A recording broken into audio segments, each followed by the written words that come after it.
Actually teach the last 2 Thursdays, but I was stuck in the States. But now I'm back and looking forward to some good teaching this morning and in general throughout the summer. I changed the topic to reflect a series of stories that appear in Daf Yomi about a week ago on Rebbi and Antoninus Caeser, because they're very endearing to me. They're interesting, and because I have other sources that complement that series that were in Masechet Avodah Zarah in the Daf cycle. And I want to talk a little bit about Rebbi and a little bit about Antoninus, and then we'll get into the sources because they speak for themselves. So what I have here is a biography that I took from the internet. David Schwartz provided this biography. We have Rabbi Yehuda Hanassi. He's born to Rabban Shimon ben Gamliel in 135. He dies around 200. I think it's a little bit later. And it's the year that the Romans suppressed the Bar Kokhba revolt, and 65 years after Churban Bayit. Who Rebbi is important here. He doesn't have to fight for his position. He doesn't really have to be appointed. He's a successor. He's already third generation to the Gamliel dynasty in the Yavne era. And he comes from a very wealthy family. He comes from a very established family. And so Rabbi Yehuda, he's known as Rabbi Yehuda Hanassi, the patriarch. He's also the Chacham. He's also the Rosh Beit Midrash. In other words, he holds three distinct titles. He's Rebbi, he's the Nasi, he's the Chacham, and when he dies, he ends up bequeathing his leadership to three different people.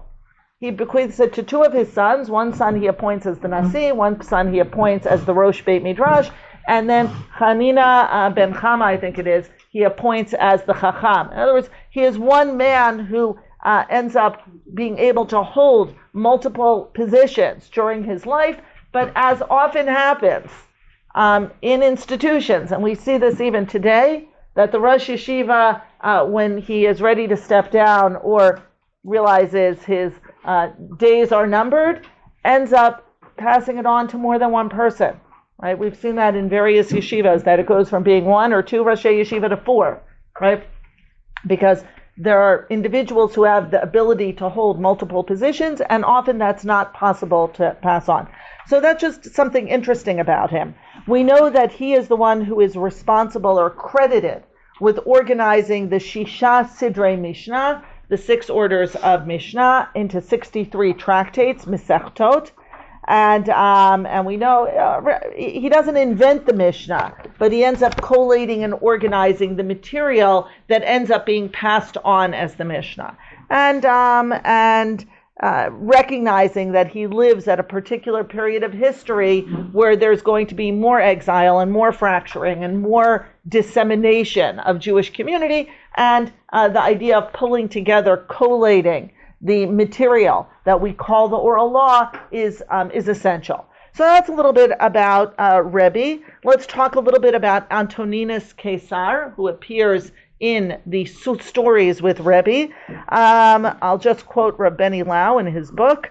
Then it's Severus, the emperor named Severus, who actually was very good to the Jews. It's after he is, I believe he's assassinated, that things are going to get more complicated or more difficult for the Jews under the Romans.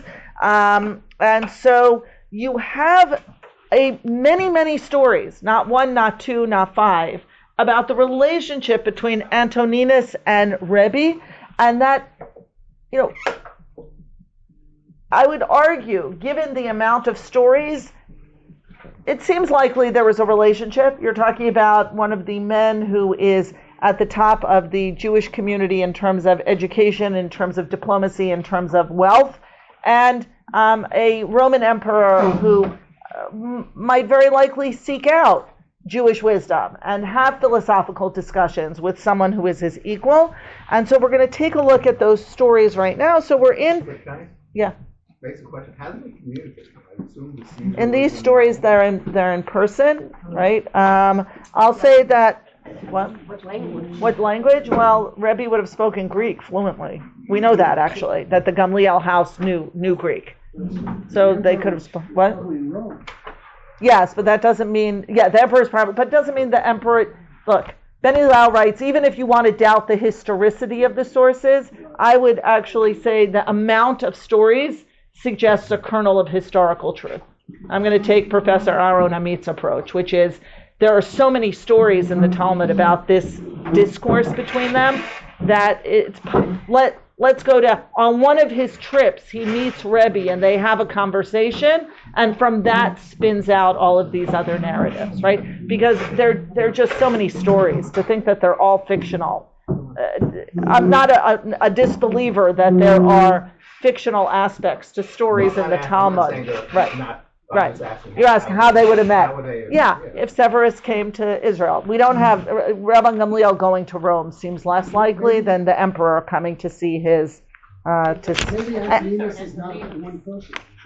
In a sense, I haven't seen any. Between him and collective. And then Look, together. you're already becoming mechkarim, right? Academic researchers. Severus and Antoninus would be the same person, and there are many inscriptions and dedications to Severus in synagogues throughout the ancient world. And I would say, if you want, in his footnotes, he has some resources where one can take a look at. Gedalia alone wrote about it in History of the Jews, and someone named Levine. I don't think it's Baruch Levine, but maybe the period of Rabbi Yehuda Nasi in Hebrew. There are many academics. I'm not going into academic scholarship. I'm interested in the Talmudic stories. I'm just giving you a little bit of a background. Let's take a look at the first source, Bereshit Rabbah. Vayitzav otam lemor ko tomrun la'adoni le'esav. So we have a pasuk. Bereshit Rabbah is a midrash from the 5th century CE in Eretz Yisrael, written by Amoraim. A lot of the midrash is Eretz Yisrael Amoreic. And the pasuk here is ko tomrun la'adoni le'esav, the idea of my master Esav, which has led commentaries to critique Yaakov for being so subservient. You're Yaakov. Why are you calling Esav Adoni? Okay, so let's see what happens in the Midrash. Rabbeinu Amar l'Rebbi Apas, Ktuv Chad Igra min Shmi, l'Maran Malka Antoninus.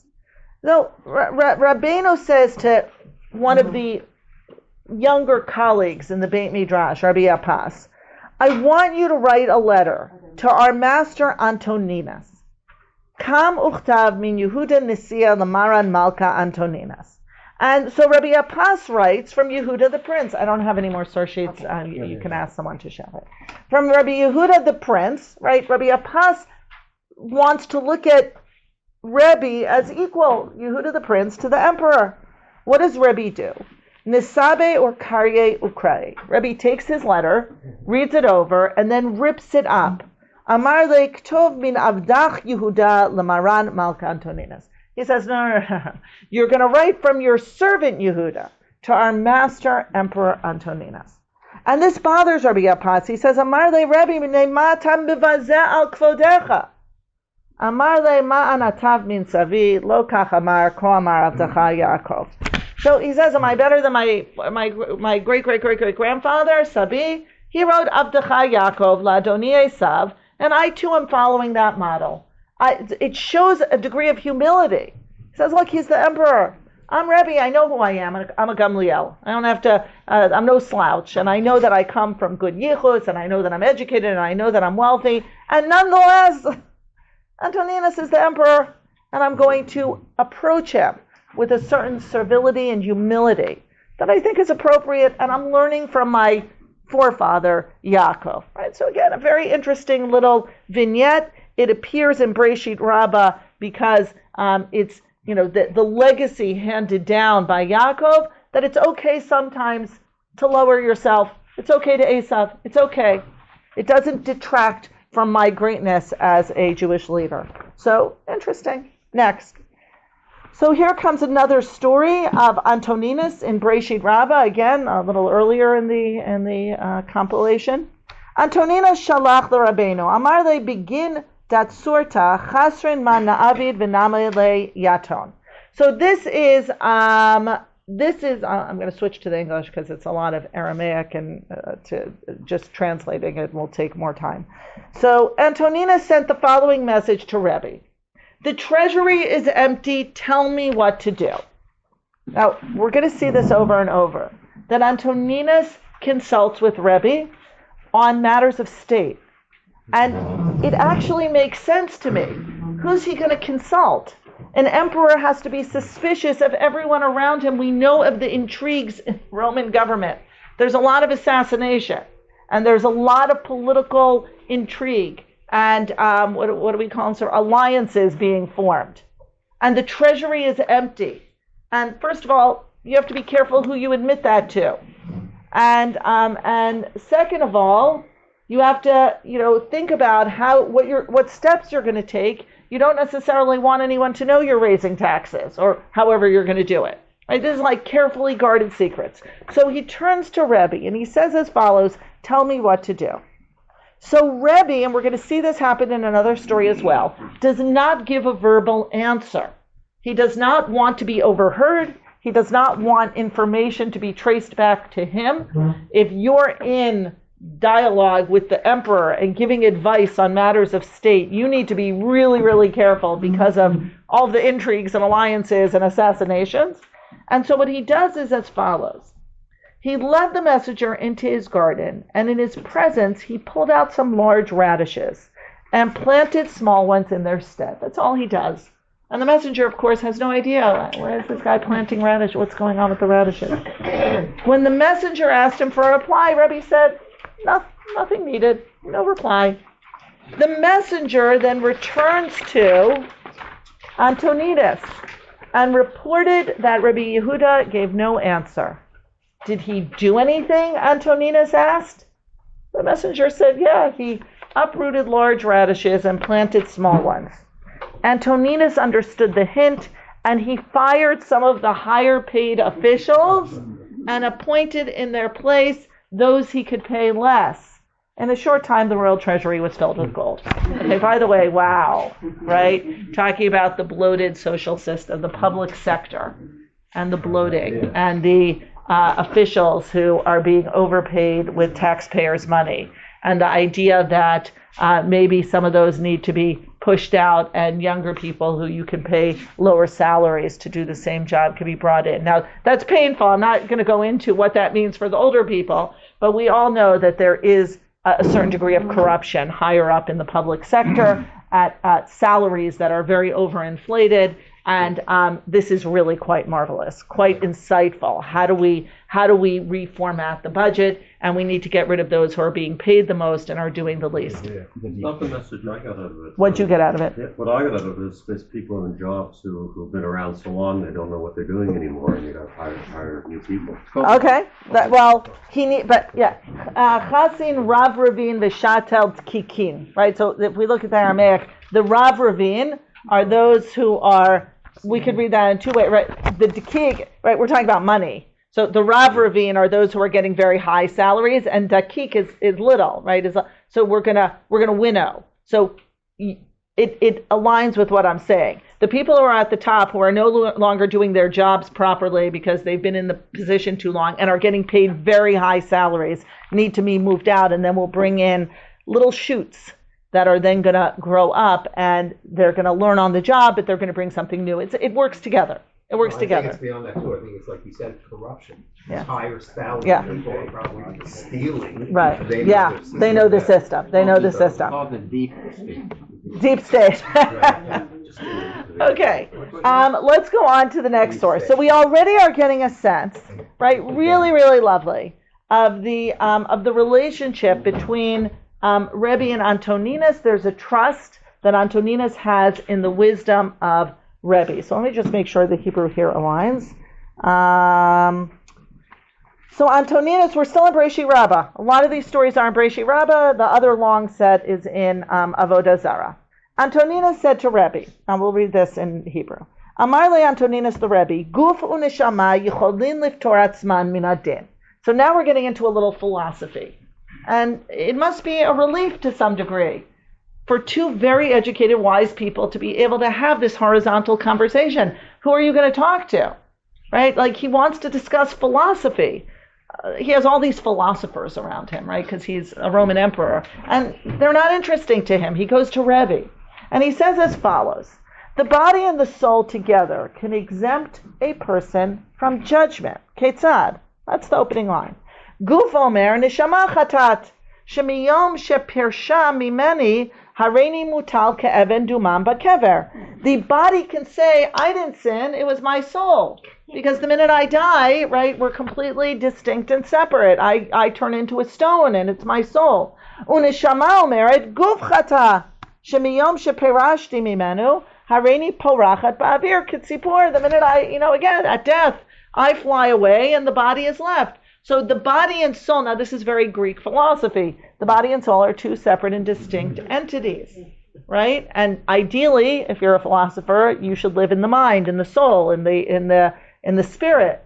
If you could only cut from the body, it's a little bit what Rashbi does in the cave, where he becomes a talking head, right? Rashbi also just wants to be a soul, just wants to be intellect, so he can learn Torah. He has to learn to incorporate his body when he comes out of the cave. But that's what Antoninus comes. Amarle, well, Rebbe says, interesting, but I have a parable. Of course, a parable. Sholach hamashal, lama hadavar domeh, lemelech basar v'adam shayalo pardes na'eh. Now, by the way, we didn't invent the parables. Of course, parables are quite ancient vehicle for transmitting wisdom. It's just that we make our parables about the Melech, which is God, right? Or they have Jewish messages to impart. So Melech basar v'adam. I have a king who is flesh and blood. Shayalo pardes na'eh. He had a beautiful orchard. V'hayabo, and this is where I think. Okay, sorry, it did not. We'll have to pause and go to the English. I don't know why the Hebrew. I looked at this and I'm like, signs off. Okay, so go in the English. Hold on. The king of flesh and blood, it's about a third of the way down the column, maybe a fourth of the way. Rabbi Yehuda Nasi says, a king of flesh and blood who had a fine orchard, and there were fine first fruits of a fig tree, and he has two guards, one lame and one blind. Neither of them can reach the fruits without the assistance of the other, and so great, he feels he has appointed two guards who can't steal the fruit, the lame guard and the blind guard, but at least they're a presence like a scarecrow. So if anyone comes, they'll see two humans, and hopefully it will scare people away. The lame person said to the blind person, I see the first fruits. Place me on your shoulders, and we will bring the figs to eat them. The lame person can't walk. The blind person can. The blind person can't see. The lame person can. And we can work together. So both of them have impairment, but together they can function together as a whole. Sometime later, so that's what happens. The lame person climbs onto the shoulders of the blind person, and directs him, and they brought the figs, and they eat the figs. Sometime later, the owner of the orchard came to the orchard. He said to the guards, the fine first fruits of a fig tree, where are they? The lame person said, do I have any legs with which I would be able to walk? The blind person said, do I have any eyes with which I would be able to see? What did the owner do? He placed the lame person upon the shoulders of the blind person, and he judged them as one. Okay, that's the parable. So let's take a look at the Nimshal, which is obvious, but also there's something there that's interesting. The Holy One, blessed be He, brings the soul on Judgment Day and casts it back into the body, and He judges them as one. Right? That's what HaKadosh Baruch Hu do. He calls to the heavens above and to the earth, and He may judge His people. He calls to the heavens above, this is the soul, which is heavenly, and the earth, and He may judge His people, this is the body, which is earthly. What's interesting there, because the Nimshal is obviously often much deeper, has layers that are not obvious in the parable. To me, what's interesting is we're already saying neither the body nor the soul are whole. They're both impaired. They both present disability, right? We would not think that of the soul. We tend to think the soul is like this absolutely pristine, ideal state. And yet the Midrash is coming in and saying, first of all, neither can function without the other. And they both have something that's impaired about them. And only when they work together can they either transgress or elevate towards relationship with God, mitzvot, and so on and so forth. But that's something to be thoughtful about, the lame and the blind, and which is which. I'm leaving that for you to think about. The mashal and the nimshal do not fully align. Right? Which one is the lame? Which is the lame? Is it the body? Is it the soul? Which is the blind? we can think about that.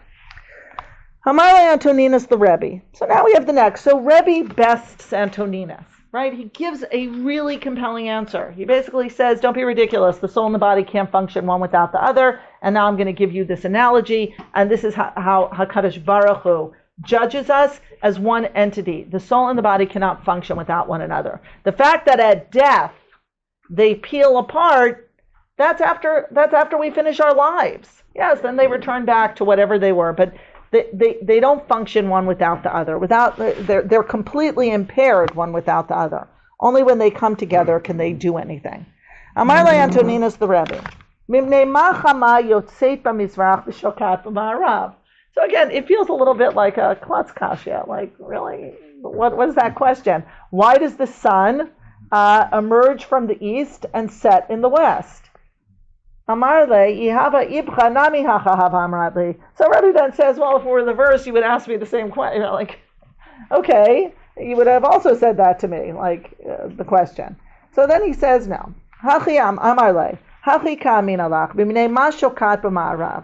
Amar le kedei litein shalom l'kona shene'amar utzva hashamayim lecha mishtachavim. Amar le v'teite ad palga d'rakia v'titein shlama v'teol.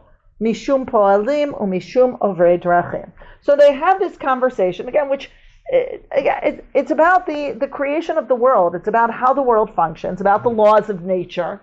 And he says, if your God is so great, why is this a law of nature? Like, it can go from the east to the west or west to the east. And then he says, well, I'd be interested, why can't the sun, what Rebbe's answer is, so that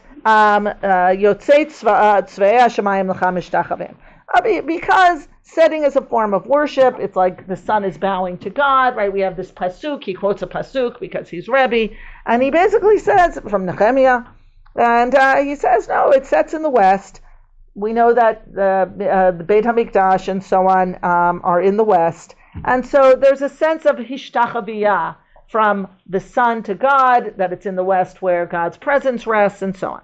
So Antoninus says, well, why can't the sun come to the midpoint and greet the Creator, and then go back and then return to the right, slightly bow to the west and come back? And then Rebbe's like, okay, because human beings also function in the world, and because workers and travelers, right? Like, if it worked the way you said, no one would have any sense of time. It would be very, very confusing. The sun would dip and then go back to its origin, and like, what would that? Now, that's an interesting thought. Would we be confused, or would that just be the way we are? But he answers him, even though I would say this is just a good humor conversation. Like, this is one of these conversations that you're having.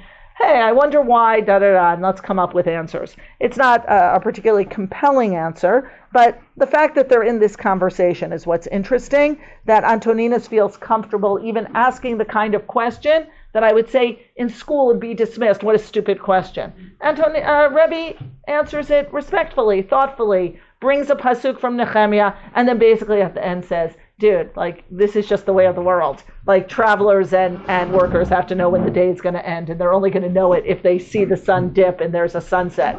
What you're describing just, it doesn't work, right? And that conversation's over. The next one is going to be about ensoulment. Now, ensoulment is very interesting. I teach this when I do a unit on abortion. When does life begin? Here we probably have the earliest conversation about when does life begin? When does a child get its soul? And is ensoulment, what? Okay. When does an ensoulment, is ensoulment really the beginning of life or not? Right? Is ensoulment and life, is that, are they intertwined? Or really does ensoulment happen before life? That's what I'm just setting us up to understand.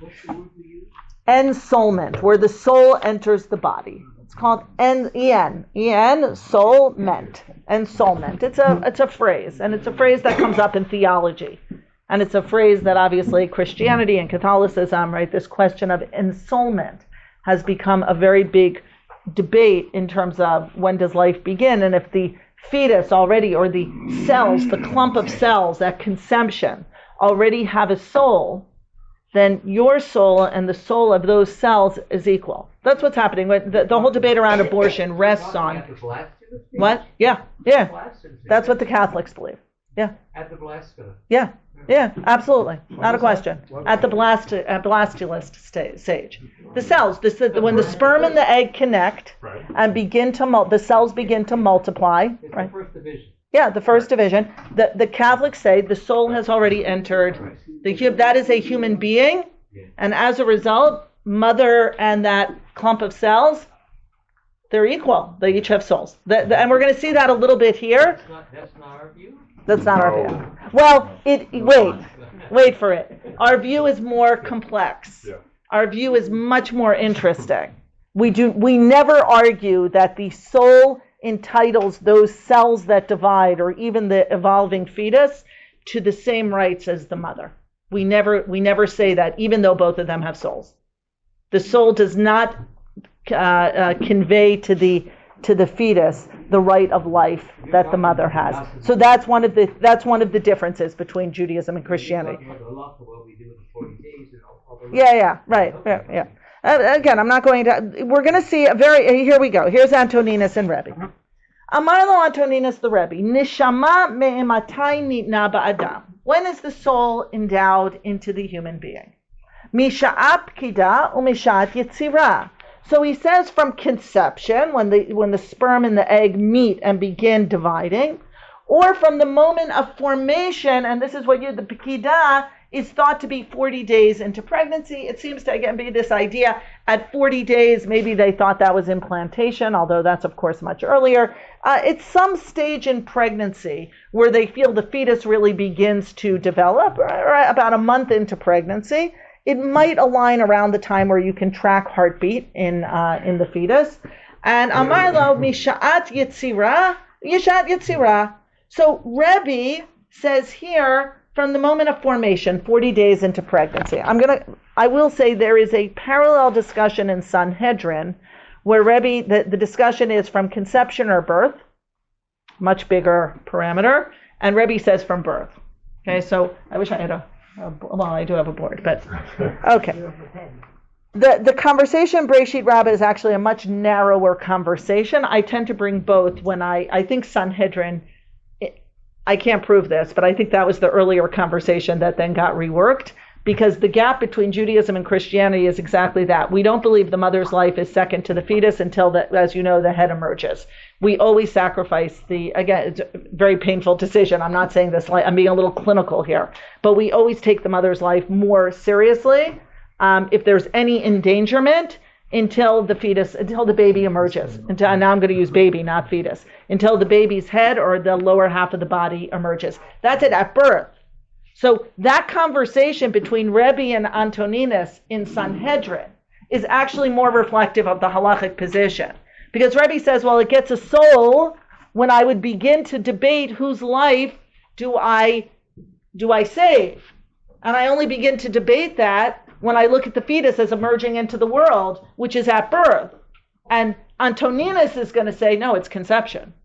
Conception. That clump of cells doesn't begin to multiply, to divide and multiply until there's a soul. So the soul has to be from the moment of conception. It's a much broader and I think more interesting debate. Breshit Rabbah makes it a debate of around 40 days, right? Conception and formation. It's, as I said, a little more artificial. Okay, so what does Rebbi say? Rebbi says from the moment of formation, right? Until when it has some sort of stature, when it's more than a clump of cells. Amar lo efshar chaticha shel basar omedet shlosha yamim below melach ve'ina masrachat. So they understand it's about a 3-day process. Sperm meets egg, begins the division, implantation. Whether they knew this scientifically or some sort of intuition, I don't know. We don't have microscopes, of course, at this time.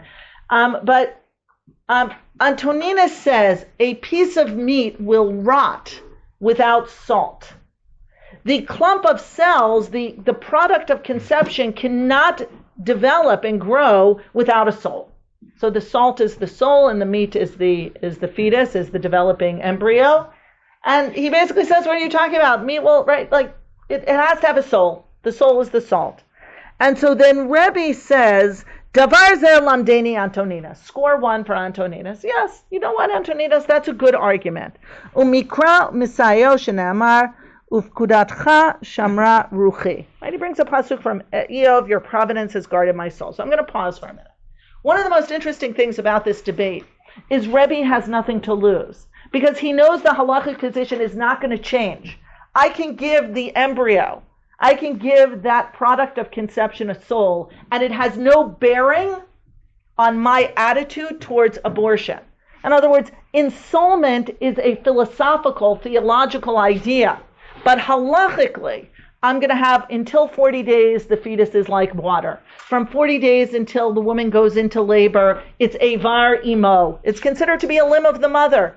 If the mother's life isn't in any danger, right, and that could be broadly defined, then we, lo aleinu, right, if we have to, we sacrifice the fetus.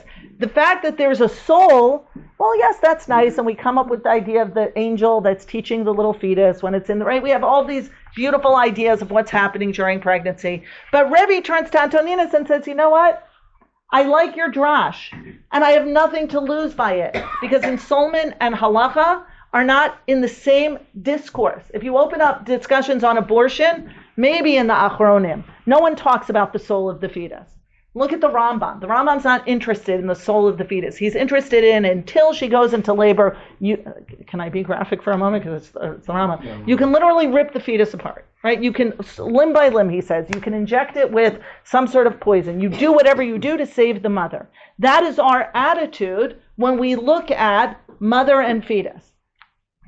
Antoninus, who doesn't talk about abortion, that's not what he's talking about, will be translated into later Christian theology of ensoulment means the legal rights of the fetus, which is why this debate in Alabama and in states of the Christian rights states has become absurd, right? That after 6 weeks, you can no longer have an abortion, even if the mother's life is in danger, until the mother's life is in danger. At that point, if she's bleeding out, then maybe we can save the mother, right? Why? Because the fetus has a soul, and the mother has a soul, and so they're equals, right? So the beginning of that is really here, right? Even though I don't think Antoninus had any idea where this was going to go. But it's a very interesting debate, and to me, from the Jewish perspective, something fascinating happens.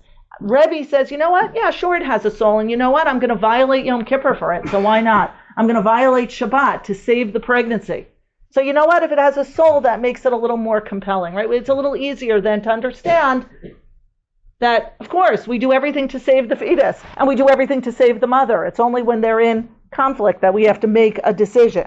Antoninus is saying from the moment of conception. So I'm just a very, very early origin of what becomes a very big debate. Let's keep going, because now we're going to get to the second piece, which is very interesting. Amar lo Antoninus the Rebbi, me'matai yetzer hara sholet ba'adam. When does the yetzer hara, the evil inclination, begin to take hold of a person? Misha'at yitzira or misha'at yitzia. So now we're in that debate, right, from formation or birth, which really to me should have been the earlier discussion as well. Bottom of page 3. Amar lo misha'at yitzira. So Rebbi said, well, I know where you're going, right? I remember our previous discussion. Okay, from conception. And then Antoninus says to him, Im kain bo'et b'mei imo v'yotzei, ela b'shat yitziyah. So Antoninus now flips it and says, don't be ridiculous. It might have a soul, but it can't have a yetzer hara. Because if it had yetzer hara, it would kick out of its mother's womb. It would literally kick a hole in its mother's womb and emerge. In other words, the yetzer hara is so strong that if it began feeling this evil inclination, that it would never stay inside the womb. Like, it would have a mind of its own, so to speak. That's ridiculous. Obviously not. Amar Rebbi davar ze lamdeni Antoninus u'mikra Mesayo shene'amar lepetach chatat rovetz. And again, he brings his scripture and he says, sin crouches at the entrance. In other words, it's only when the fetus emerges, when the baby emerges, that it begins to have the ability to choose. Obviously not a newborn infant. We can't give that a yetzer hara, and we often talk about the purity of the baby and the small children. But nonetheless, he's saying only when you become fully human, which, by the way, ties into our whole attitude. You only become fully human at birth. So you can have a soul, but you don't have a yetzer, right?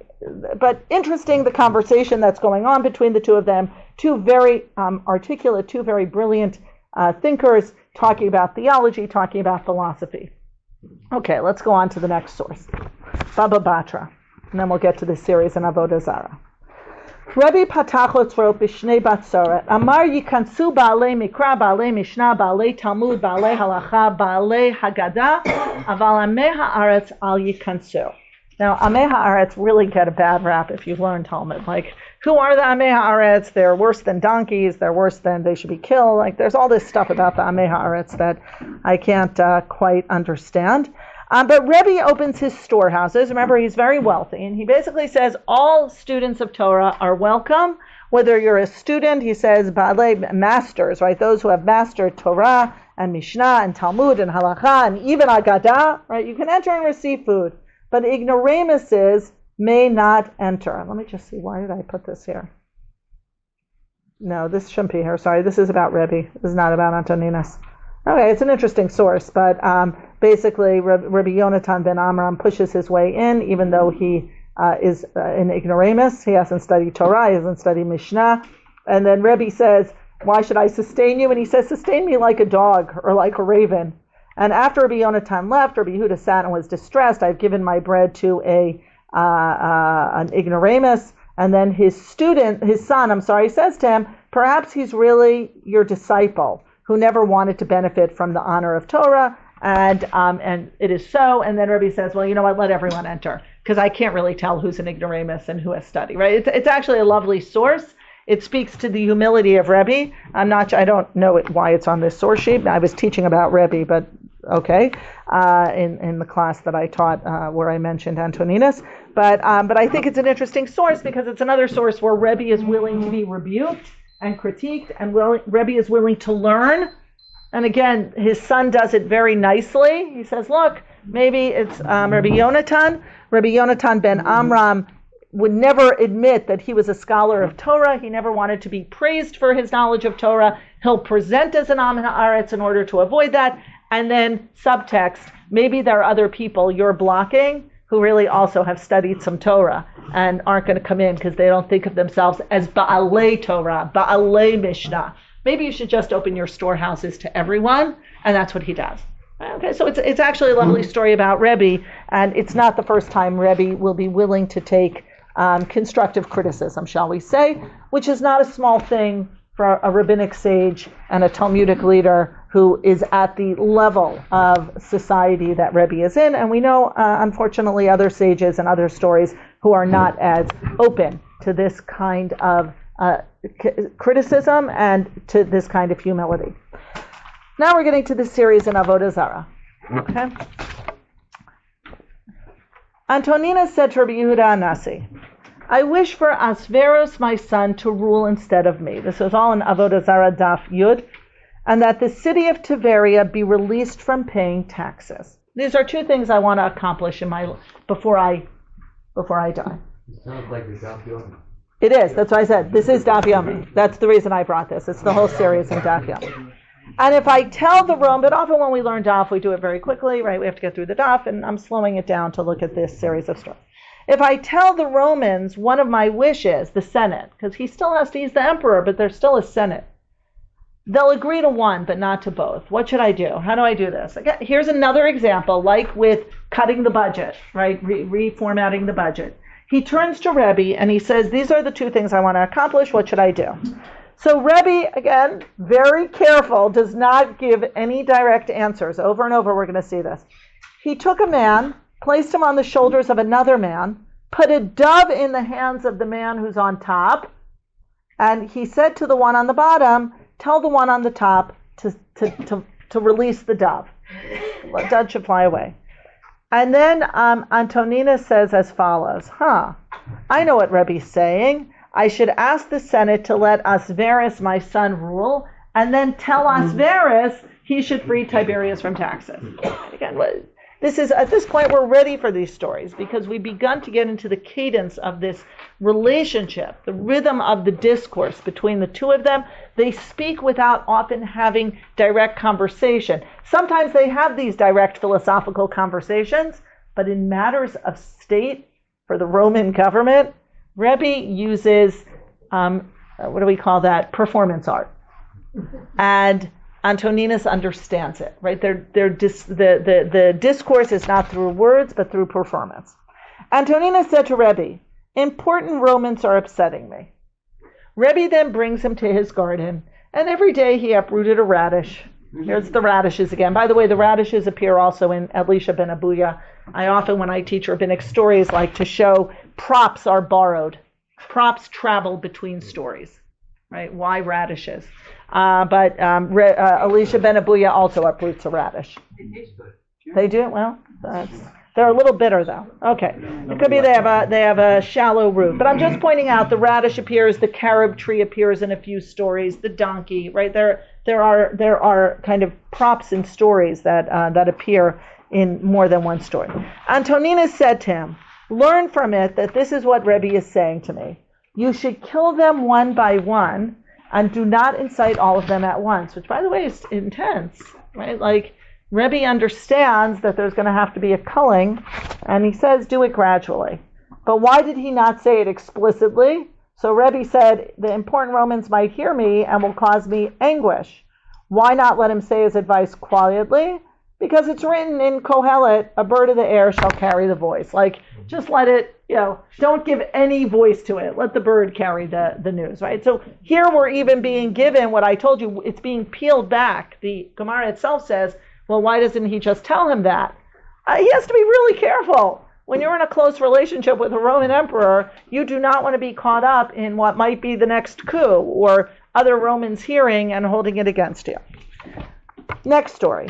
Antoninus had a certain daughter whose name was Gira, who got into a little bit of trouble, performed a prohibited act, right? Which, again, doesn't surprise those of us who are reading that. Here it says a little more. Yes, she engaged in promiscuous intercourse, right? In the Hebrew, it was in the Aramaic. She did something asur, and when it comes to women, we're usually talking about promiscuity. So Antoninus sent a gargira, right? Because already gargira.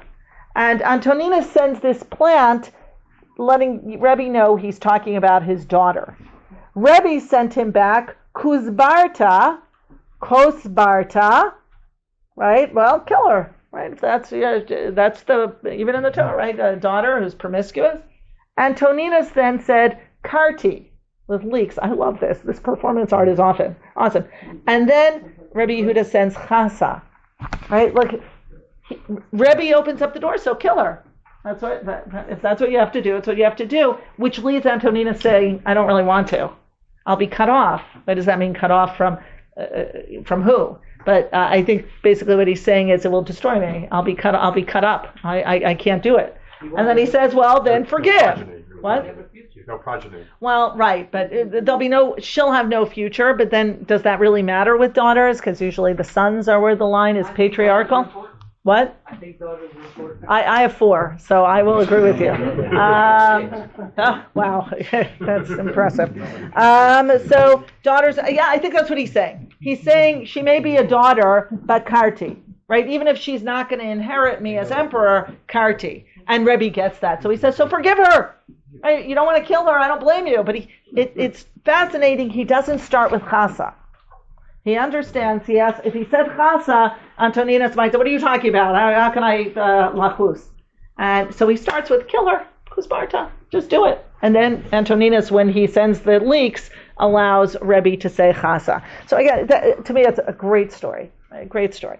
Every day, Antoninus would send Rebbi crushed gold in large sacks with wheat in the opening of the sacks, which reminds me a little of the Yosef story, right? How do you hide the gold or the cup? He would say to his servants, bring this wheat to Rebbi. Rebbi said to Antoninus, I don't need gold, I have plenty. And Antoninus then says, the gold should be for those who will come after you, who will give it to the last ones who come after you, and those who descend from them will bring forth the gold. We're going to start seeing what the rabbis, we're going to get Antoninus to convert in some of the narratives.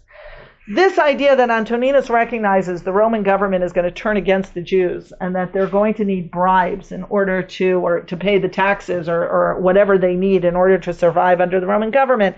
Interesting, right? You have these two extremely wealthy people, and Antoninus begins sending gold to a man who has no need for gold, and he says you should put it in a storehouse. There is something Yosef-like about this story, right? Like, you need to begin storing the gold for the future, but I have to do it very discreetly. So there are 2 pieces here that remind me of Yosef, the storing of the gold and burying the gold under the wheat, right? So there's something interesting. Are any of these stories discussed in many Roman sources or only in the Jewish sources? Only, I don't believe they are discussed in the. Not that I haven't done a deep dive into it, but not that I'm aware of.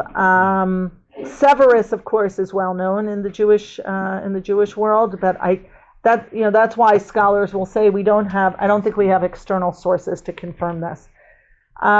There's just so many of them, though, that I do believe that there was some sort of relationship between the two.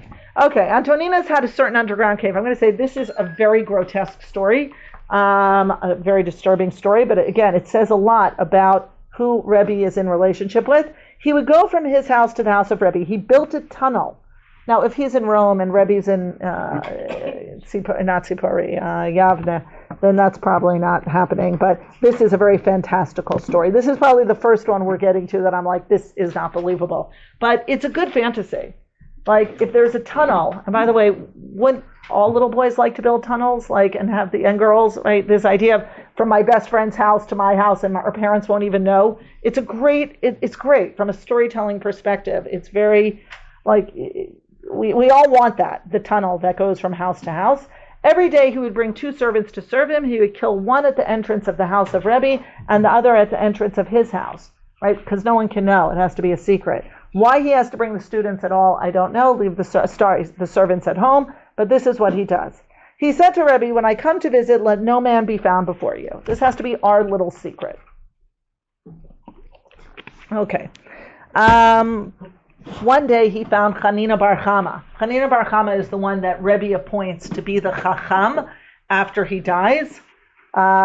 If you remember, maybe you do, the story is Rabbi Apas, who we already saw in a previous story, is senior to Chanina bar Chama. Chanina bar Chama, when he's appointed and Rebbi dies, sits outside the Beit Midrash for 2.5 years until Rabbi Apas dies because he wants to give deference to the senior teacher. And Levi, right, Levi bar Sisi, stays with Chanina bar Chama as his chavruta, but when Chanina bar Chama assumes the role of leader, he goes to Bavel because he was his chavruta. He can't be his student. So I'm just these stories are all interconnected, but this is Chanina bar Chama. Chanina bar Chama is very close to Rebbi and is meant to succeed him as the Chacham in the Beit Midrash. He said, did I not tell you when I come to visit, let no man be found before you? Rebbi said, this is not a human being. He's like an angel. Antoninus said to Chanina, tell that servant who is sleeping at the entrance that he should rise and come on in. Chanina bar Chama goes and sees that he's dead. He's been killed.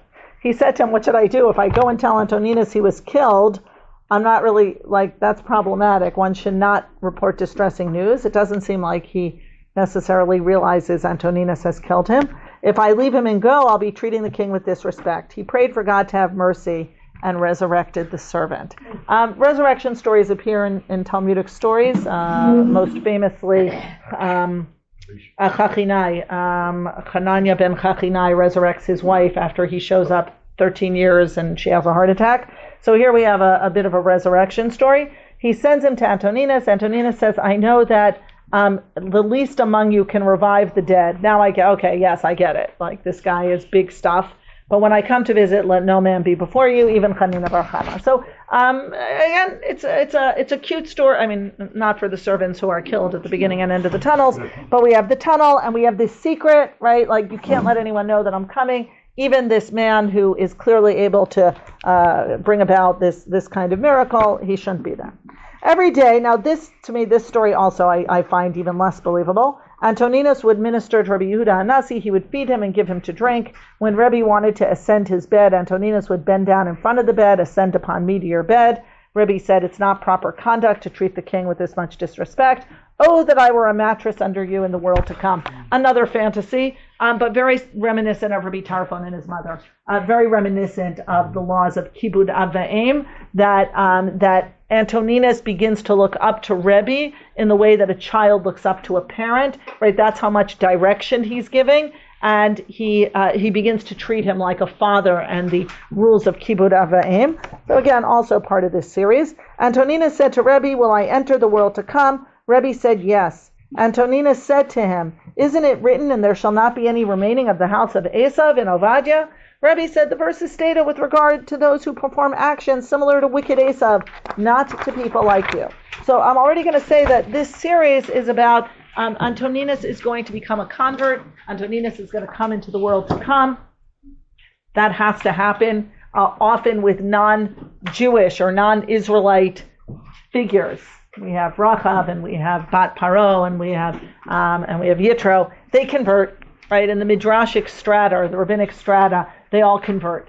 And there's something about bringing them into the fold and not leaving them outside that is very important to the rabbis. That if you truly begin to be in relationship with Am Yisrael, then you will see the greatness, the truth of our theology, of our belief system, and you will convert. So this doesn't surprise me, even though, as I said, these begin to be less and less believable. I would say until the story with the tunnels, I would say a lot of the discourse and the conversation was very interesting and I think very believable. They have philosophical conversations, theological conversations, and even he turns to him in affairs of state. Once we get to the tunnels, we get to something that seems a little more of a fantasy. And once we get to Antoninus is serving Rebbi and allowing him to climb up on his back to get into his bed and wants to come into the world to come, that becomes maybe less believable. Although I will say I can understand a theological or philosophical conversation about after death, the afterlife. That to me is like, what's going to happen to me, Rebbi? What do you think happens? Will I go into the world to come? Will you go into the world to come? So pieces of it, I think, seem like within the kind of discourse they would have had. Antoninus said to Rebbi, but isn't it written, there is Edom, her kings and her leaders. Now Antoninus is suddenly quoting our scripture. Rebbi said, no, her king, but not all her kings, all her leaders, but not all of her officers. And what does this essentially mean? All her leaders, but not all of her, this is an Abraita and so on. All of her kings excludes Antoninus, the son of Asferus, and all her leaders excludes Katia, son of Shalom. We'll see in a minute who Katia is. So he says, don't worry. Even in Yechezkel, even in our sources, there's room for exceptions to the rule. Let me teach you how to read a little midrash. Let me show you that within the language, there's room for an exemption to the rule. You're the exemption to the rule, right? He does it first with Esav, this idea, and there shall not be any remaining of the house of Esav. You would think everyone descended from Esav. No. Only those who perform actions like Esav. That's how we're going to read it. Here too, this idea that, yes, it says in Yechezkel, there is Edom, her kings and her leaders, essentially, that are going down below to the Gehenna, right? That's where they're going. No, those, right, it says all her leaders, but not all of her officers, her kings, but not all of her kings. And in that language is a little bit of room to pull you out. You're okay. You're not going down. You're coming out. You're safe. What is that? Let me just see maybe I'll come back to Katia. What happens in we'll do this quickly. I'm just following the daf in the order that the daf, because the daf now goes to Katia, goes back to Antoninus, and ends with Onkelos. So I think it's interesting. Who is Katia, son of Shalom? There was a Roman emperor who hated the Jews, not Antoninus, Chalila. He said to the important members of the kingdom, if one had an ulcerous sore rise on his foot, should he cut it off and live or leave it and suffer? They said to him he should cut it off and live, and the sore is the Jewish people. Katia, son of Shalom, said, no, that's a really bad idea. You can't destroy all of them, because in Zechariah it says, God has spread us to the four winds of the heavens. So even if you destroy the ones in the Roman emperor, they're all over the place. You can't get rid of them. And to the four winds. The world cannot exist without winds, and the world cannot exist without the Jewish people. And furthermore, they will call you the severed kingdom, right? You'll be devoid of Jews. Jews would exist in other locations. So he makes two arguments saying, you can't do it, you can't get rid of all the Jews, and then you're going to be the laughing stock, because you're going to be the empire who Ki'ilu thought you were getting rid of all the Jews, but there are Jews in other parts of the world, and like the wind, Jews are an integral part of the world. Okay, so what does he then say to Katia? You have spoken well, but they throw anyone who defeats the king into a house full of ashes. Basically, I have to kill you. I agree with you, but you dared to speak out against me, and now I have to kill you. When they were seizing Katia and taking him to his death, this to me is a little dark humor. A certain Matronita says, woe to the ship that goes without paying the tax, and he bends down and circumcises himself. Wow. Okay. And says, this is my tax. I will pass and enter. When they threw him into the house of ashes, he said, all my property is given to Rabbi Akiva and his colleagues. So this seems to be earlier than Rebbe. Rabbi Akiva went out and taught, and it shall be for Aaron and his sons, half to Aaron, half to his sons. And so basically he says, well, that means like we should split it, right? I get 50%, you get 50%.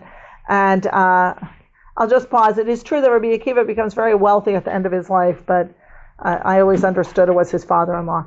A divine voice emerged and said, Ketia, son of Shalom, is destined for life in the world to come. And when Rebbe hears this, so this is where the story is a little chronologically out of order, he weeps and says, there is one who acquires his share in the world to come in one moment, and there is one who acquires his share in the world to come only after many years of toil. So again, another famous story, like the executioner in Chanina Bardosa, right, that as he removes the sponges from Chanina Bar Trajan, so that he can die more quickly, he goes into the world. He jumps into the fire also, and then he also acquires the world to come in one moment. Antoninus would attend to Rebbe, and the Persian king Adrakan would attend to Rav. Antoninus died, the bundle is separated, meaning he and I are separated. The bundle is the bundle, me and Rebbe, that we've been separated, right? Like we're no longer separated. Adrakan, Rav said the same thing. The last stories in the series is about, well, there's one more story with Antoninus, that's why I put it here. Onkelos converts to Judaism. The Roman emperor tries to bring Onkelos to the emperor, and everyone that comes to bring Onkelos ends up converting. Okay, it's great. It's a great story that he's so compelling and he's so authentic and so on, and he just, brings proof after proof, and the emperor at a certain point gives up and says, like, okay, it's not, I keep losing my troops. Like, okay, it's enough. Turn to the last page 7. The Gemara, and this is the last piece on Antoninus. When Rivka was pregnant with Yaakov, it's actually a nice ending because we started with Yaakov and Esav, and now we're ending with Yaakov and Esav. The Lord said to her, 2 nations, Goyim, are in your womb. Reb Yehuda says, don't read Goyim, rather Geim, proud ones. Okay, 2 prominent individuals. Antoninus, and who are they? Antoninus and Rebbi, whose table never lacked for lettuce or cucumbers or radishes. There are the radishes again. Neither in the summer or the rainy season.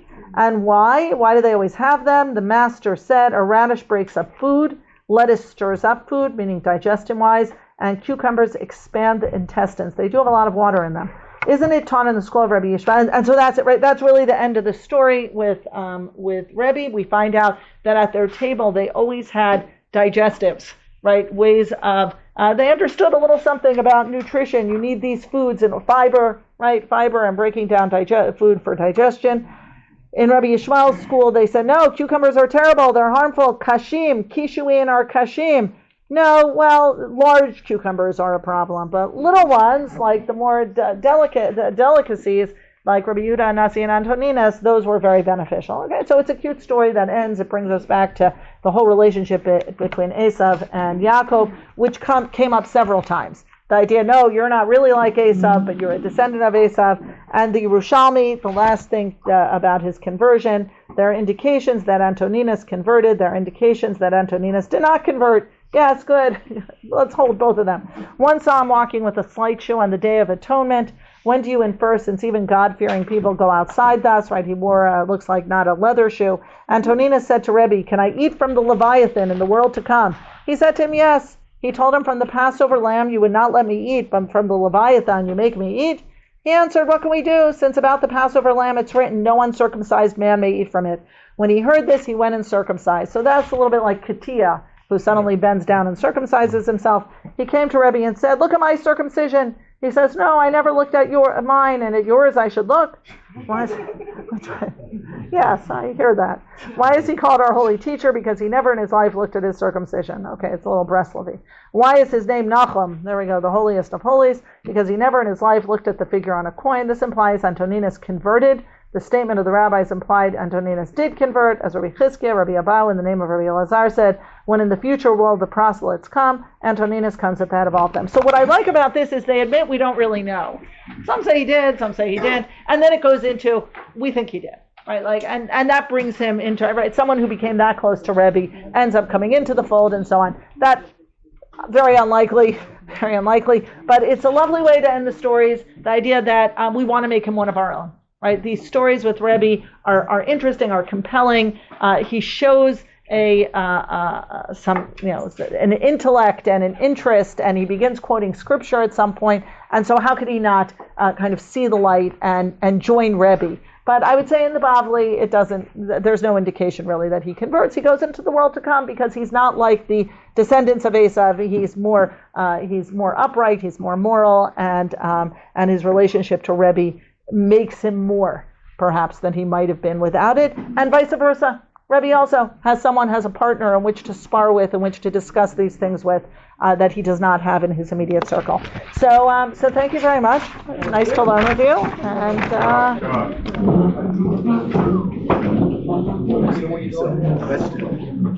Marcus Aurelius, not Antoninus. no, it's not. Marcus Aurelius.